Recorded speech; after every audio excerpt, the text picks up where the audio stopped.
Okay, hello and good day to everyone that is tuning in here at the Sphere Rocket Podcast Network. Once again, I'm going to be the host of today's episode. My name is Dwayne, and joining me today, one of our esteemed clients here at Sphere Rocket. And I guess what better way to introduce him by him himself? So, AJ Smith, how are you doing? And welcome to the podcast. Hey, hello everybody. Thanks for having me on. Doing well. Excited to be here. Of course, and looking really smooth. I don't know. You got to pay, you must have paid thousands of dollars for your barber. Great clips. Thank you. Yeah. And I guess to start off with my question, what was the last thing that you ate before you got into this podcast? The last thing I ate. Yes. Oh man, oatmeal. One of those Quaker Oats oatmeal apple and cinnamon packets. Sounds really healthy, by the way. Looking back at what I just had rice with some pork and some eggs, so a lot more unhealthy than yours. I feel guilty. More protein. That's good. Yeah, protein and some carbs, I guess. It's a good combination. But let's say if you're eating, you're celebrating something, what would be your preferred meal to eat? If you're not trying to be healthy or anything. Oh man, a preferred meal to eat. Not trying to be healthy, just trying to enjoy it. Probably a nice medium rare steak. Medium rare steak, and I'd say probably like sweet potato fries and ranch. I'm a Midwest guy, so all the Midwest folks will know when I say ranch goes with everything. I usually use ranch with those fries. I think that's not the right time for me to ask that one, and I still hadn't eaten anything. I don't have that, but yeah, in Midwest, I guess steaks and those with the ranch is quite popular in that area.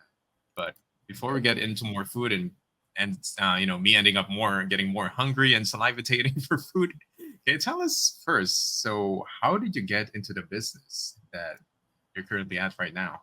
Yeah, so I started in real estate in 2021. Interest rates were very different back then, probably 3%. I had a couple deals I got locked in at about 3% on a 30-year fixed rate. But I started in real estate just buying a house, living in it, and renting the rooms out to other folks. They call it house hacking in the business. And so I did that a couple times and then started to buy some commercial properties or larger multifamily properties. I say larger, they're typically 4 units that I started with. And now I've graduated to the point where I'm focusing just on commercial properties, buying mobile home parks and apartment complexes between 20 and 100 units in the Midwest. See, 2021 is an interesting time to get into real estate. Knowing, COVID, the pandemic is all over the place. And if I may ask, why did you choose real estate in the first place? I mean, you were just a home buyer, but do you have any other career paths that you were looking at before you got into real estate? Yeah. So I was trained as an accountant. I went to school for accounting for 4 years, learned that business a little bit. Didn't get my CPA. I decided to go into retail management, and I used that job as a lever to start buying some real estate. So I saved about 80% of my income and I used it to buy 4-unit apartment complexes in my hometown. And I did that instead of dumping it all in the stock market because there's so many benefits of real estate. You have the pay down of the loan, you have the appreciation of the house as the value goes up over time. You also have the cash flow that comes from the house and some of the tax advantages too. My taxes, I was able to get a lot of write-offs because I invested in real estate. And there's even more now that we're in the commercial space that are available for our investors. As you get into larger and larger deals, you can start to write off some more and some different items as well. I guess your experience in accountancy kind of paid off. You looked into the benefits of how much you're able to make investing in real estate. And, it's really hard to lose in real estate if you're investing in one, given that you've chosen the right price, the right deal, the right location, and you have a talented agent to help you out with all the process, stuff like that. And going in with your business right now, you've been doing real estate since 2021, so like 3 years, going forth 4 years. So how did you get started? I mean, you mentioned that you bought your own home, but it's for yourself, your own benefit. But growing it and more, how were you able to get your first few clients to cater to them? Yeah. So my first few deals I did where I had mentioned a little bit earlier, lived in the house, rented out some of the rooms, some of the other units to some folks. And then as you start to scale, you start to create relationships with brokers, with mortgage officers, with some other people that are bringing you deals and also bringing you the lending necessary to purchase more homes and different homes. So I think the biggest thing as you're looking at scaling is just relationships. And I think in the commercial real estate space, that's where my focus has been, especially for the past year and a half. I made the transition into commercial real estate about a year and a half ago. And that's where my focus has been placed upon, is just building relationships. And like I said, it's with brokers, it's with lenders, loan officers, it's with potential partners. The more that you prioritize those relationships and you build those up in whatever markets that you're focused on, the more opportunity that you'll see and the more that you can grow that portfolio alongside those partnerships as well. So pretty much like a snowball of connections. So as time goes, the more connections, the more referrals happens, and of course, those referrals can grow and branch out to many more people. And I think that's one of the best ways to continuously gain clients. Yes. And in your business, though, are you a one-man army, or are you currently having a team behind you? Or Yeah, I have a team as well. So I have multiple partners that I'm working with in various markets, and we do that so that we can have boots on the ground in these markets where we're buying these properties. I think that that's a essential part of the formula, is making sure that you have someone that's there that can oversee the property, oversee the project, and ensure that you're hitting your timelines. Another piece of my team is I have virtual assistants, and they've been helping me with various things from investor outreach to website building to engagement, all these different things that are helping me to build my business. I've incorporated some virtual assistants into it as well. and you mentioned virtual assistants, and virtual assistants didn't got that big since 2021. So I guess exactly the same time you started your business, your journey to real estate. So what got you into taking virtual assistants over taking local employees? Yeah, I mean, I've noticed the quality of work is very good. There are some actual benefits that you have with virtual assistants. You can have different work hours, especially depending on where they are. They might be working at night while you're working during the day and vice versa. So you can have someone that's constantly working on various projects that you're working on. There's also varying levels of expertise. So you may have folks that are focused on one specific area, maybe social media marketing. You may have another person who's interested just in video editing and who's really good at that. So just having that wide range of expertise, as well as the affordability of virtual assistants, I think have been a huge component as well. I think that's one of the misconceptions of having virtual assistants, are that virtual assistants are only given the minimal kind of tasks, not minimal, but things that doesn't make so much of an impact in a business. Let's say answering emails, like answering calls or customer support. But as you mentioned, virtual assistants can be utilized in various ways. Social media management, and what else did you mention? Sorry, I kind of missed the other ones. Yeah, video editing is another one. Video editing. There's a lot of just a little more technical skills that, like you said, it may be a misconception that virtual assistants don't have that skill set, but everything from graphics creation to video editing to a few, some other skills, sometimes even just prospecting for deals or for investor leads, all those different things, they're skill sets, and they can be built in or trained into folks that can then take those skill sets and help grow a business. Yeah, because people might think that, okay, if I'm paying half or quarter of a price if I would pay a local employee in the virtual assistants, maybe the quality of work might be half or quarter. But the people you'll be hiring are also having those bachelor's degrees or expertise, whichever parts they're just cheaper because they're working from a different thousands of miles away from where you're working at. And of course, the quality of work they do depends on themselves as an employee, and of course you yourself as a leader or a manager of them. So in your case, how were you able to develop your process and training and the SOPs and stuff when you got your virtual assistants to be boarded in your business?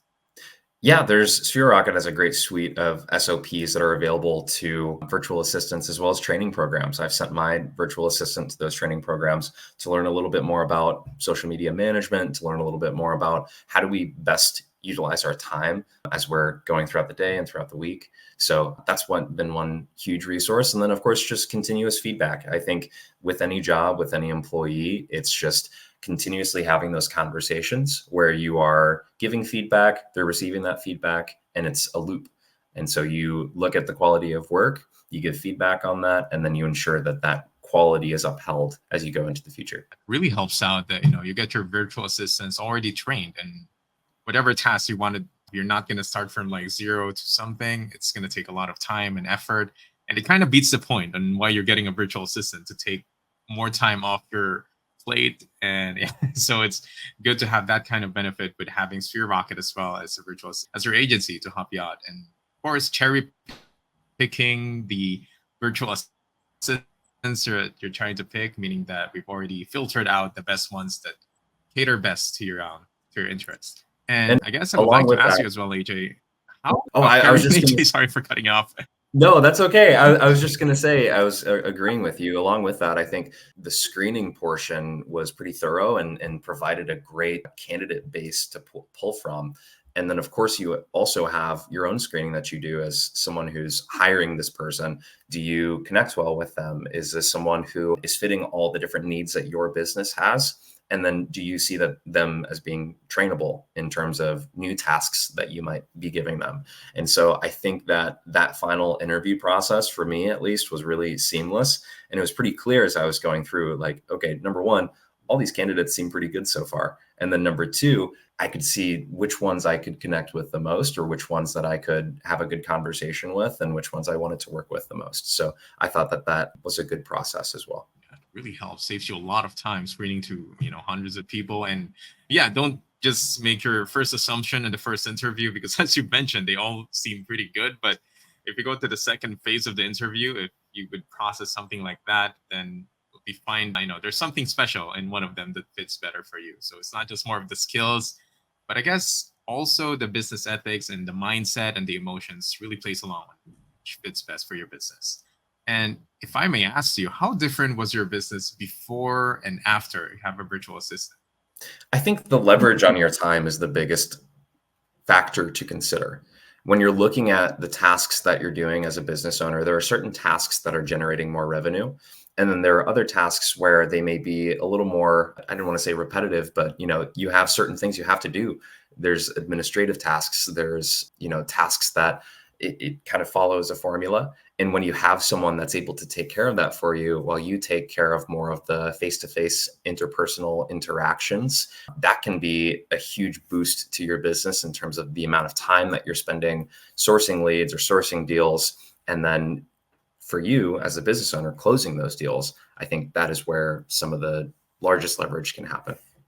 Yes, basically having your time focused on the things that actually matter most for the business.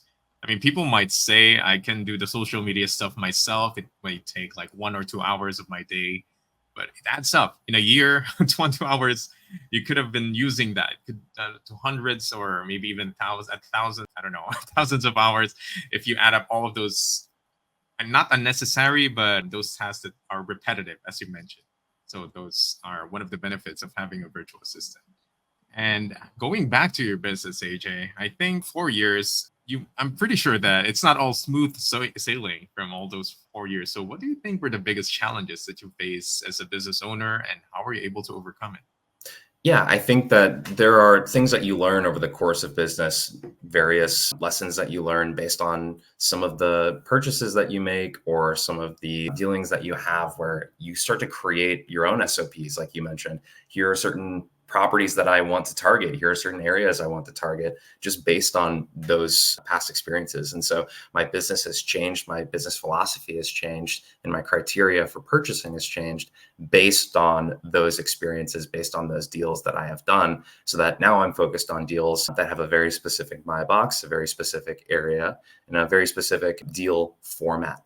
And so that's how my business has changed. I guess similar to how you're able to get a VA, over time, you start to think about that you can get someone else to do, and you can get on the task that you're supposed to. So same with the filters that you want in terms of purchasing a home. There are homes that might not yield the same amount of profit compared to this kind of other kinds of home. And in your business, though, can you tell us more about exactly the services and the things that you sell in your business? Yeah. So what we do is we purchase commercial real estate across the heartland. And so we include Iowa down to Arkansas, Oklahoma. We're looking in those areas. And for that, we are looking to purchase properties that we call value add. So we're taking the property from one state, buying it where it's not being utilized fully, and then we're increasing that utilization. We're making it more valuable essentially by increasing the amount of profit that it has. And so that's done through various things, improving the property, decreasing its expenses, various ways that we perform due diligence or maintenance or upgrades to these properties so that we can make them nicer and we can make them a better living experience for folks, and we can create more of a return for our investors as well. And so we're looking to purchase properties between 20 and 100 units that are mobile home parks and apartment complexes in that kind of middle America swath. Okay, I'm kind of curious about your business model here. So do you buy homes that are already for sale, or do you somehow convince people to sell their properties? Like say, we can upgrade it like this and make profit like that.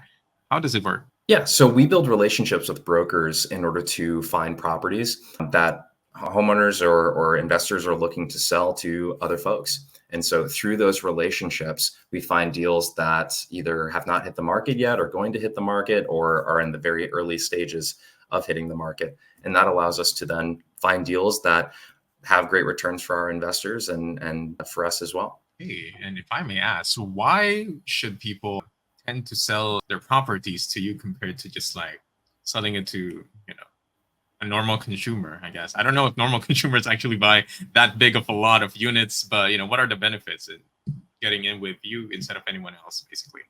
Yeah. So we offer, of course, purchasing their property, taking over the handling of that property as well. So property management, maintenance. There are a lot of owners that we have talked to or done business with so far that maybe they're just tired owners. They're folks who have owned the property for a while. They don't want to continue to handle that property because essentially they've gotten what they wanted out of it so far. They've had it as a retirement source of income. They've had it as a way to increase their net worth. And now they're just looking to pass it on to the next generation of investors or the next cycle of investors. And so taking that role for us and maximizing that property, there's a few things that does. Number one, of course, it pays out the owner. So now they get to take their lump sum or another stream of income that they no longer have to manage themselves, and they can go and live the rest of their life or do another deal. And then we also take over the project, and like I said, we're improving it. So we're adding various things. For example, one deal that we're doing right now, we're improving the roads, improving the drainage, doing some landscaping for this mobile home park, also that the residents have a better living experience so that these folks are living in a place that they enjoy and that is a nicer part of the community. So that's another benefit as well for working with us. Let's see, improving the community and overall living conditions. And I'm curious as well. So let's say someone wants to sell off their property, but they still wanted to have some sort of part of that. Is it the possible kind of deal? Like, maybe my mind changes. I still wanted to have some sort of ownership in that. So is that a possible deal with you guys?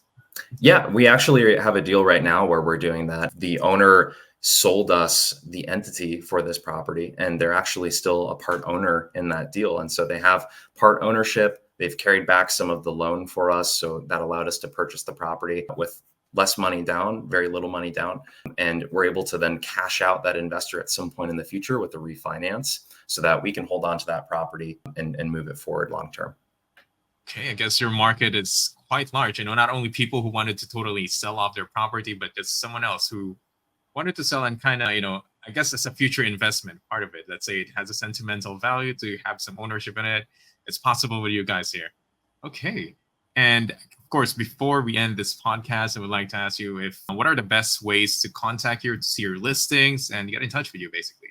Yeah, absolutely. So to see our latest deals, you can reach out on LinkedIn. You can reach out on Facebook. You can reach out through Instagram as well. I can provide some of the links, of course, but that's Young Refi on Instagram. On LinkedIn, you can look up AJ Smith, and same on Facebook. Okay, so I guess we'll get those details in the description once the video is uploaded. So you won't get any typos and you get lost in finding the links and numbers and stuff like that. And last question for you, AJ, is 4 years in the business. It's not that old yet, but old enough to know the ups and downs of the business. So that being said, you seem hungry. You seem really passionate about the work that you're doing right now. So it has to be more than the money. So beyond the money, what do you think is making you passionate about it? Like waking up every day, getting on closing deals and stuff like that. What is the power behind that. Yeah, I think it has to be more than money because there's a lot of different ways to make money in the world. You can do various careers, you can sell certain things. For me, real estate, I see it as a way to add value to the community, add value to investors, of course, then also live a life where you can be traveling and enjoy your time with your family and do various things where, it's more of a remote, you can look at various projects and do it on your timeline. So for me, it's more of a lifestyle. I look at it as I enjoy the business. I enjoy analyzing these properties. And then also I enjoy being able to spend time with my family and do some of the things that we want to do, traveling, just hanging out and enjoying each other's presence. And so for me, real estate has allowed me to do that outside of the bounds of a 9 to 5 W-2. I'm still working probably 7 days a week, I'd say at this point, but it's on a timeline that I can control. And it allows me to spend time with the folks that I love and do something that I really enjoy at the same time. I'd say I was talking to this other agent. I asked them, this working in real estate makes you have more free time? He said no, but it gives you more flexibility. So you have more control over your schedule, not, I should imagine, 9 to 5 kind of work or fixed on that. So you can be flexible and change that. And, also what they said, find a job that you love and never work a single day in your life. If you're enjoying your work, then it won't be as stressful and you'll be successful. It's more likely that you'll be successful if you're doing the job that you love, so you wouldn't get burned out and stuff like that. So AJ, thank you so much for sharing your thoughts. And of course, before we end this, maybe you want to give a shout out and you wanted to promote anything else in the podcast. Yeah. I just wanted to thank you for having me on. I appreciate you guys. I appreciate my VA, of course, who's been doing a lot of great work for me. So thank you for having me on. It's amazing. So that is it for today's episode at the Sphere Rocket Podcast Network, everyone. And hopefully we'll see you again in the next episode. Goodbye, everyone. Feeling overwhelmed by your business tasks? Well, it's time to step up your game. Visit www.spherocketva.com and get a virtual assistant from us at Sphere Rocket VA. Streamline your business operations and focus on what really matters.